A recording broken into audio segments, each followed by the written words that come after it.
రామవిశాల విక్రమ పరాజిత భార్గవ రామ సద్గుణస్తోమ పరాంగనా విముఖ సువ్రత కామ వినీల నిరదశ్యామ కకుత్సవంశ కలశాంబుధి సోమ సురారి దుర్బలోద్ధామ విరామ భద్రగిరిదాశరథీ కరుణాపయోనిధి ముదమున పారిజాత తరుమూలమునందు అతి సూక్ష్మరూపుడై హృది రఘువీరునామమును ఎప్పుడు చెప్పిను చుచు రామభక్తులన్ వదలక బ్రోచుచుండు ఘను వాయుతనూజుని ధీతిరాజు నీ అదను దలంచి భక్తి కుమతి గురుపాదములాశ్రయింపుమా. మే నెల 2025 సంవత్సరం జూన్ నెల గురువు రాహువు మే నెలలో మారారు. మే నెలలో గురువు రాహువు శని మారారు. మొట్టమొదటిగా మే నెల 14వ తారీఖు గురువు మారాడు. ఈ గురువు మారితే ఏ రాశి వాళ్ళకి ఎట్లా ఉంది చూద్దాం. 2025 సంవత్సరం జూన్ నెల. ఇప్పుడు ధనస్సు రాశి వరకు గురువు విషయం చెప్పుకున్నాం. ఇప్పుడు మకర రాశికి గురువు ఎట్లా ఉన్నాడు. మే నెల 14 అర్ధరాత్రి నుంచి గురువు వృషభ రాశి నుంచి మిథున రాశికి వచ్చాడు. ఈ మిథున రాశికి గురువు ఎట్లా ఉన్నాడు అంటే, గురువు సరిగా చెప్పాలంటే బాగా లేడు. గురువు బాగా లేకపోతే అంతా ఖాళీ, ఏమీ లేదు. ఇప్పుడు నాలుక కదలాలంటే గురువు బాగుండాలి, నోటితో మాట్లాడాలంటే గురువు బాగుండాలి. పిల్లవాడు అంతా బాగున్నాడంటే చాలా అందంగా ఉన్నాడు, నిజంగా మగవాడేవాడు, మగవాడికి ఉండాల్సినవన్నీ ఉన్నాయి. తృప్తి ఏం లేదు, మాట రాదు, ఏం చేద్దాం. వాక్సిద్ధి కారకుడు గురువు, వాక్కు రావాలంటే గురువు. గణపతి మరి దేవగణాలకే గురువు అయినాడు. ఆయన చూడటానికి మనిషి ఓ పొట్ట, ఈలకి మీద ఎక్కాడు. మనిషి చూస్తే అరే ఏదో వీడు గణపతిలాగా ఉన్నాడంటారు. గణపతి అంటే మామూలు వాడు కాదు. మరి గజయుద్ధ విశారదుట్ట గ్రహాధిపతయే నమః అని ఉంది గణపతిని, గ్రహ శాసనాయ నమః అని ఉంది. గురువు సామాన్యుడు కాదు. గురువు అనేటువంటి వాడు గురువు అనిపించుకోవాలి అంటే ఆ గురువుకి సకల శక్తుల్లో కొన్నైనా శక్తులు ఉండి తీరుతాయి. అయితే వాళ్ళ శక్తి వాళ్ళకి తెలియదు. ఒకవేళ తెలిసినా కూడా అవతలవాడు ఏమి చేసినా వాడిని ఏదో చేయాలనేటువంటి మనస్తత్వం గురువుకు ఉండదు. మంచివాడికి ఎవరికి కూడా ఉండదు.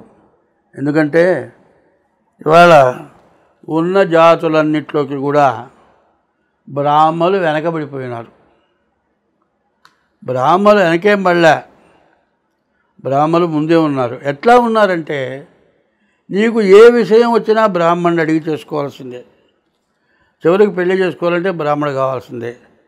అయితే ఈ బ్రాహ్మడు ఎంతవరకు వస్తున్నాడంటే, పెళ్లి చేయించడానికి పంతులు గారు మీరు పెళ్లి చేయించాలంటాడు. పెళ్లి దగ్గరికి వచ్చేప్పటికి బ్రాహ్మణుడు రాలేదనుకోండి, అరే బేపనోడు వచ్చాడరా అంటాడు. అక్కడేమో పంతులు గారు, ఇక్కడేమో బేపనోడు. బేపనోడు అన్న మాట పంతులు గారు దగ్గర కూర్చొని వింటాడు. నేను విన్నాను ఆ మాట. విన్నా కూడా ఎవరి స్వభావం వాళ్ళది, ఎవరి మాట వాళ్ళది అని ఊరుకుంటాం. అదే మిమ్మల్ని లేదనంటే ఊరుకుంటారు, ఊరుకోరు. అంటే మంచివాడికి చెడువాడికి ఉండే స్వభావం చెబుతున్నా. మంచివాడు ఏదన్నా కూడా ఉపయోగపడతాడు.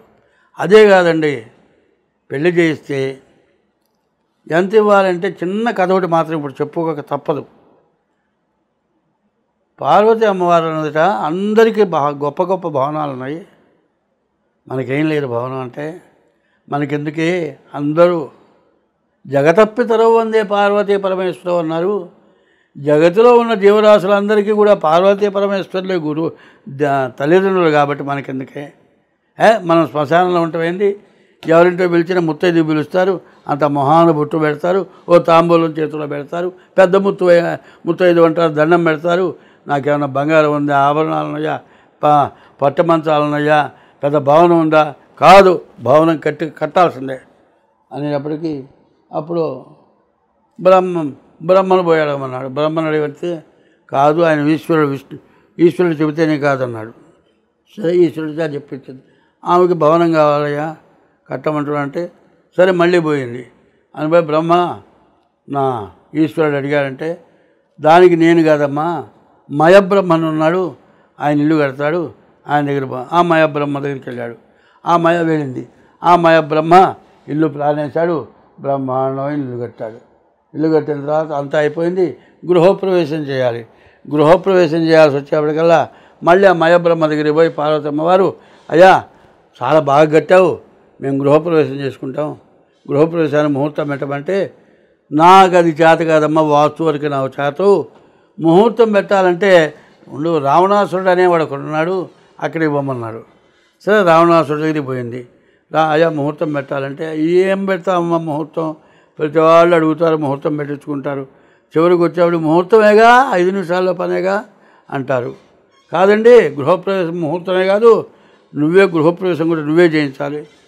సరే చేయిస్తాను, మరి నా సంగతి ఏందో అంటే నీకేది కావాలంటే అది ఇస్తా, అడగమంటే అక్కర్లా, నువ్వేది కావాలంటే అది ఇవ్వటానికి సిద్ధం. సరే అయిపోయింది. రావణ బ్రహ్మగారు ముహూర్తం పెట్టాడు, గృహప్రవేశం చేయించాడు. గృహప్రవేశం అయిపోయింది. బ్రహ్మత్వ దక్షిణ అంటారు, బ్రహ్మత్వ దక్షిణ ఇవ్వమన్నాడు. నేపటికి ఏం కావాలి, ఈ భవనమే నాకు ఇవ్వమన్నాడు. ఈ భవనమే పార్వతమ్మ వారు అంత కోరికతో కట్టుకున్న భవనం ఇంత చేసి మరి మయబ్రహ్మ ఇల్లు కట్టా, మరి ముహూర్తం పెట్టా, గృహప్రవేశం చేయించి మొత్తం పార్వతమ్మకి కావాలా, అది మొత్తం నువ్వు తీసుకుంటా. ఈశ్వరుడు చూసి ఏంటి అంటే నవ్వాడు. నవ్వటం ఎందుకు నవ్వాడంటే నీ దాదాపు బంగారపు రూపాయలు 1,00,000 ఉన్నాయనుకో నీ దగ్గర, జేబులో వసుకు తిరుగుతావా? జేబులో వసుకు తిరగవు. ఒక గుమ్మస్తాన్ని పెడతావు, వాడు కాపలా ఉంటాడు, అమ్మో ఈ డబ్బులు నావనుకుంటాడు వాడు. అట్లాగే పరమేశ్వరుడు కూడా ఈశ్వరుడు ఐశ్వర్యకారకుడు, ఐశ్వర్యం ఇచ్చేవాడు ఈశ్వరుడు. అటువంటి ఈశ్వరుడు మొత్తం వదిలేసిస్తే ఈమెకి భవనం కావాలని కోరిక పుట్టిందని నవ్వాడు. అప్పుడు తిక్క తెలుసుకొని నేను తెలుసుకోలేకపోయినాను అని పరమేశ్వరుడికి దండం పెట్టి ఒప్పుకుంది. ఇది గురువు అంటే అట్టా ఉంటాడు. మేషం దగ్గర నుంచి మీనరాశి వరకు గురువుని గురించి చెప్పుకున్నాం. ఈ గురువుని గురించి చెప్పుకోవటంలో కొన్ని విషయాలు చెప్పుకోవాలి. తిరుపతి పోతున్నామండి, వెంకటేశ్వర స్వామి దగ్గరికి పోతున్నాం. దర్శనం చేసుకోవాలంటే క్యూలో అబ్బో ఒక రోజల్లా తిరుగుతాం, సరాసరి వెళుతూ ఉంటాం. మధ్య మధ్య మనిషి ఉంటా పద నడు నడుతూ ఉంటాడు. సరే దేవుడి దగ్గరికి పోవాలి, దండం పెట్టాలి. కటికని 2 చేతులు ఇట్టా ఉంటాయి, కళ్ళు మాత్రం మూసుకుంటాడు. ఏమిరా దేవుడు, అదే కళ్ళు తెరిచేట దండం పెడతావురా? దండం పెట్టాల్సింది కళ్ళు తెరిచే దండం పెట్టాలి, కళ్ళు మూసుకొని మాత్రంగా దండం పెట్టేది. దారిని వెళ్ళేప్పుడు కళ్ళు మూసుకొని వెళ్తే గుంట ఉందనుకో, గుంటలో పడితే పడిపోతావు. సరే అక్కడ దండం పెట్టావనుకో, కళ్ళు చూసావనుకో, ఆ స్వామివారు చెయ్యి చూపిస్తున్నాడు కింద. ఎక్కడ చూపిస్తున్నాడు? పాదాల దగ్గర చూపిస్తున్నాడు. నా పాదాలను ఆశ్రయించయా, నా మొహాన్ని కాదంటున్నాడు. ఆ మొహానికి ఏం చేశారు? మొహం కనపడకుండా పంగనామాలు పెట్టారు. ఎందుకు? ఆయన్ని ఇబ్బంది పెట్టడం కాదు, ఎప్పుడు కూడా పాదాలను ఆశ్రయించాలి. ఈ పాదాలు భగవత్పాదాలు, బ్రహ్మ గడిగిన పాదము, బ్రహ్మము కాని పాదము, అటువంటి పాదము. ఆ పాదాలను చూడాలి. అక్కడికి పోయిన తర్వాత ఒరే చూడరా అని కింద చూపిస్తున్నాడు, పైనేమో ఇట్లా ఆశీర్వచనం చేస్తున్నాడు, కిందేమో ఇట్లా చూపిస్తున్నాడు. నిన్న ఆశీర్వచనం ఇట్లా ఉంది, నీ ఆశీర్వచనం నేను పొందాలి అంటే ఈ కింద ఏం చూడాలో చూడాలి. అన్నీ వదిలేసి రెండు చేతులు ఇట్ట పట్టుకొని కళ్ళు మూసుకొని దండం పెడుతున్నావు. అట్లాగే గురువుని ఉపయోగించుకోవాలంటే చాలా మార్గాలు ఉన్నాయి. ఈ మార్గాలను తెలుసుకోండి. గురువుతో ఎట్లా ఉండాలి అనేది కూడా కావాలి. భార్యతో ఎట్లా ఉండాలి తెలియాలి, చెల్లెలతో ఎట్లా ఉండాలి తెలియాలి, తల్లితో ఎట్లా ఉండాలి తెలియాలి, అన్నిటినీ మించి గురువుతో ఎట్లా ఉండాలి తెలియాలి. గురువుకి ఎంత మంచి చేసుకుంటే అంత మంచిగా ఉంటారు. కాలేజీలో చదువుతూ ఉంటాడు, ఏదైనా వాడు ఏదో పని చేస్తూ ఉంటాడు. ఏరా ఏంట్రా బయటకు వస్తావుగా చూసుకుందాం. ఏంది బయటకు వస్తే నువ్వు చూసుకునేది నువ్వే పోతావు. కాబట్టి గురువుని ఎప్పుడూ గౌరవించండి, తల్లిదండ్రుల్ని గౌరవించండి. ఈ 12 రాసులకి తల్లిదండ్రుల కన్నా అన్నిటికీ మించిన వాడు గురువు. ఆ గురువుని గురించి మనం చెప్పుకుంటూ ఉన్నాము. ఈ గురువు విషయంలో ఎప్పుడు కూడా గురువు యందు శ్రద్ధ, తల్లిదండ్రుల యందు శ్రద్ధ, నీ భార్య ఇంటికి లక్ష్మి, భార్య మీద ప్రేమ, ఇవన్నీ ఎవరైతే కలిగి ఉంటారో వాళ్ళకి లోటు అంటూ ఇక రాదు. ఇది మాత్రం బాగా గుర్తుపెట్టుకోవాలి. గురువు అనేటువంటి వాడు గురువు 3 అక్షరాలు. ఈ గురువు అనేటువంటి 3 అక్షరాలు బ్రహ్మ విష్ణు మహేశ్వర స్వరూపం. మరి ఈశ్వరుడు కుమారుడు గణపతి. ఈ గణపతి ఎట్లా పుట్టాడు? 33 కోట్ల మంది దేవతల శక్తితో ఉద్భవించాడు. అందువల్ల పరమేశ్వరుడు ఆ గురువు గణపతినే పూజిస్తున్నాడు. తల్లి గురువైనటువంటి గణపతినే పూజిస్తున్నాడు. ప్రతి వ్యక్తి కూడా బ్రహ్మ విష్ణు మహేశ్వరులు ఆది పరాశక్తితో సహా ఆ గురువైన గణపతినే పూజిస్తున్నారు. గురువు పూజింపబడ్డాడు అంటే సర్వశక్తులు గురువుకు ఉన్నాయి. ఆ సర్వశక్తులు గురువుకు ఉన్నాయి అని నువ్వు నమ్మగలిగితే, నరుడని చూచినావో గురునాత్మ కృతార్థత నొందజాలవు, ఈశ్వరుడిని చూచినావో అలా బ్రహ్మ పదార్థం ఎరుంగవచ్చు. సరియగు లక్ష్యమొక్కటియే చాలును, సరియగు లక్ష్యమొక్కటియే చాలును, సాధనలెల్లగూర్చు ఈశ్వరుడిని నమ్మి మనసా గురుపాదములాశ్రయింపుమా అని చెప్తుంది. కాబట్టి గురువుని గురించి ఇంత వివరంగా చెప్పాము. గురువు సద్గురువు అవుతాడు.